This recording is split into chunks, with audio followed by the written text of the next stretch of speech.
Okay, here we go. This is the Agribusiness Report. I'm Tony St. James. We're joined today by Manuel Sanchez, who is with the U.S. Grains Council, China Director for the U.S. Grains Council in Beijing, China. Hey, it's great to see you. Tony, it's great to see you. Thank you for this opportunity. I'm delighted to be here with you as always. They finally let me out, is what I like to say. It's been a while. It's been 2 years since I've made it to these meetings, so I'm glad to be here. Okay, so we're going to jump into China in just a moment, but you've got such a great story that gets you to Beijing that I think we need to stop and hear a little more about your background. And even though you didn't grow up on the farm, you've got deep roots in ag, right?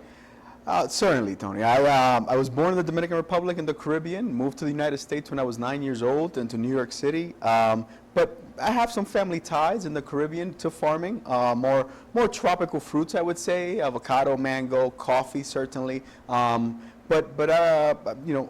It wasn't until I got to college. I went down to Florida International for my undergrad in Miami. I was recruited by Cargill. Was very fortunate to come across an opportunity. And that introduced me to this whole other world of row crops: corn, barley, sorghum, certainly soybeans. Started working in freight forwarding specifically there, then grew organically to take on different positions, and ended up in the Midwest, in Indiana specifically, during my last tenure with Cargill. I transitioned from that into the U.S. Grains Council, where this very year I'll be celebrating 10 years, my 10th year anniversary with the Grains Council in August. I'm certainly, time flies when you're having fun, is what they said, is what they say. I started in Washington, D.C. as a manager of global trade, made my way to Southeast Asia, and now over 2 years I've been in China since November of 2021, where I took the helm of that office. So let's talk about China right now. Anytime we're talking about trade partners, China is in that conversation. And it doesn't matter whether we're talking grains or fiber or ethanol, it doesn't matter. China is in that conversation. Let's talk about the Chinese market now. And why is that always at the top of our list when we talk about trade?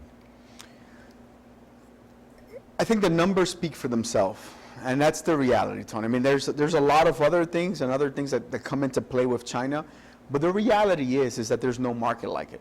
As it relates to corn, just in 2023, this past year, China imported over 27 million tons of corn.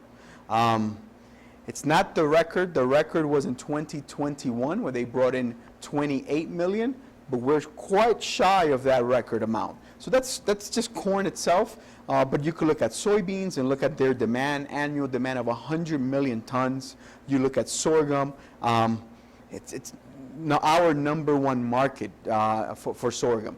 If you look at corn overall, over the past 3 years, China has consistently imported over 20 million tons. In fact, if you add up the last 3 years of imports into China, you get close to 76 million metric tons. That's 2 billion bushels of corn. And that's why China is China, because they buy that much. You dropped in there as well, sorghum. When we talk about U.S. sorghum, obviously China is the giant there, and that demand has just continued to grow and grow and grow. Obviously a very important market for sorghum growers. Without a doubt, Tony. I mean, I could tell you today, our producers are feeling that China is coming into the market to buy. Those bases are strong at the moment. We certainly want them to be stronger, but we have to kind of take a step back and realize they're at the level that they're currently at because China's buying. Compared to last year, now mind you, last year we had a drought, so we weren't able to ship as much, but versus last year where we were at this given point in the marketing year, we are 632% up. So we have sold more sorghum this year than certainly we did last year. And those are, I mean, that's music to many of our farmers' ears. That's what they want to hear, and that's what I'm here to report. I mean, we're starting off with a very strong export program this year. Okay, so when we were talking about the sales of sorghum to China, what are they using it for? Are we finding it going to as feed product? What's the use? Great question. Sorghum primarily goes into their animal feed sector. China has the largest swine herd in the world. Those pigs need to be fed. Sorghum factors in perfectly there because they're restricted. The private sector is restricted in the amount of corn that they could import.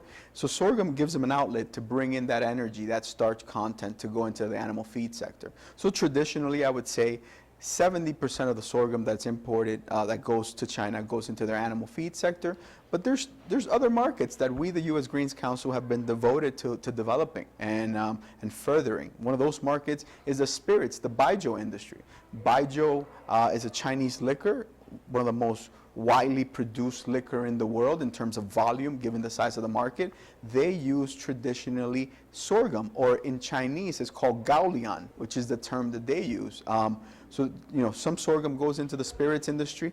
It's not a lot, Tony. I'm not saying here that it's, it's 30%, but a portion of it goes, and every market is important. So it's an important market. We're also looking at other markets like pet food. We're also looking at consumer goods, human consumption as well, using sorghum as a potential rice extension.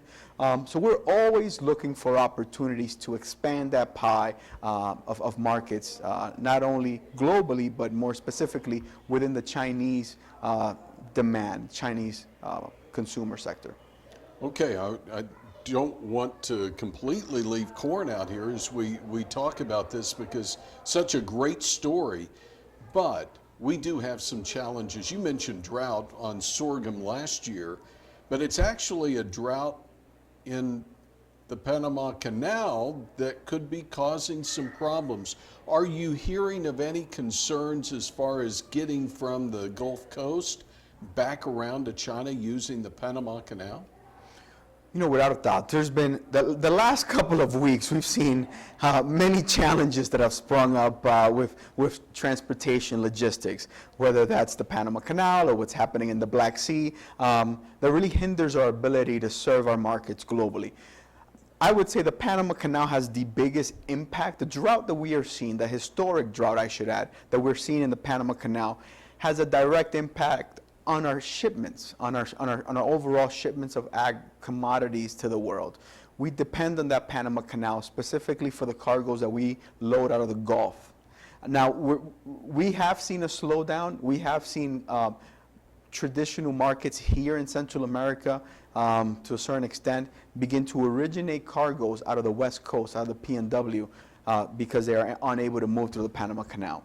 And that, I would say, that's a strength that we have in the U.S. system, that we are able to move cargoes from the Gulf to the Pacific Northwest. Obviously, there's an additional cost to it, but we at least have that ability.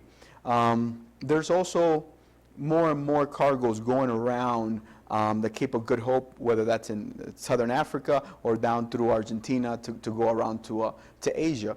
But as it relates to China specifically, most of the cargoes that we're seeing being loaded, they're being loaded out of the PNW, out of that region of the world. Okay. Here's one thing that I kind of pick up on is when we have an opportunity, I think the phrase back home is make hay. When you can do it, you make hay. So let's talk hay now in China. Yeah. For those who don't know, China buys what, hay? Certainly. China's a big hay, not just hay. Overall, China is, in 2022, they were our single largest market for ag in general, right?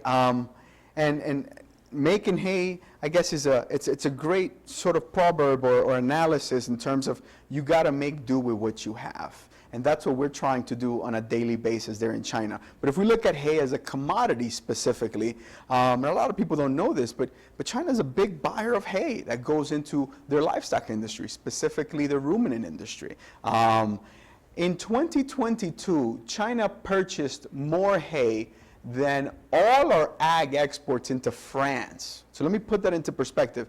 Our ag collective, all our exports of agricultural products into France doesn't compare to the amount of just hay that we ship to China. That's the China effect. The market is huge. That is crazy. So I just wonder, going back to the previous question on transportation issues, can our hay go out of the PNW? How do we source it from the U.S. back to China? How does it find its path? Yep. So per my knowledge and what I've seen, hay typically moves in container. So that container usually ships out of the West Coast, whether that's Long Beach out of California, primarily where it can, or Savannah as well. So that's a container market primarily. It's not necessarily bulk, but there's always possibility, and that's what's mind-blowing about China. Right? When we think of China, we primarily think of soybeans and corn, and we should because we ship a lot of those commodities there. But we're not necessarily talking about all the other commodities that we ship to them. Hay is one, cotton, you have poultry products, beef. Beef is huge. Since we've opened up that market, they certainly have gotten a taste of good beef, and they're enjoying it. I would add, you know, Sam's Club or Costco is, you know, those outlets are there, those retail outlets are there, and they sell out of U.S. beef. Okay, the last one here for you, because you get the opportunity to visit with those buyers in China and to visit with others. If there is one thing, or maybe two, that you could deliver back as far as information, maybe there's something that those buyers, the Chinese, are wanting to see, or they want to see more of, or they want some changes done. Is there something that they're relaying to you that you can also pass back to producers at home that we need to keep in mind when we're growing a product that might be going to China? No, that's a great question, Tony. There's many things that come to mind, but I think under the current environment and what we're living in today, the volume of agricultural products that we are shipping and we're selling to China, I think is one that stands out. You know, in 2022, we shipped over $41 billion in agricultural products to China.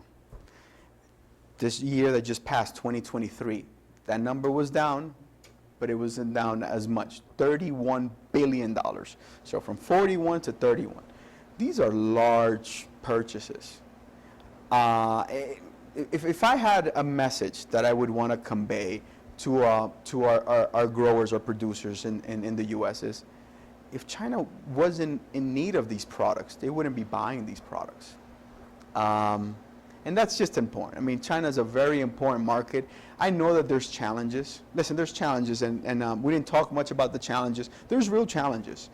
But I hope to serve as a beacon of hope just in my area to say and remind people, this is a very important market for us, and we should certainly keep that in mind as well. So good to see you. So good to hear your story and the work that you're doing there. So I guess this leads us to one thing. You've got to come back and see us. Absolutely. It's always a great time to see you, Tony. Certainly always a good time.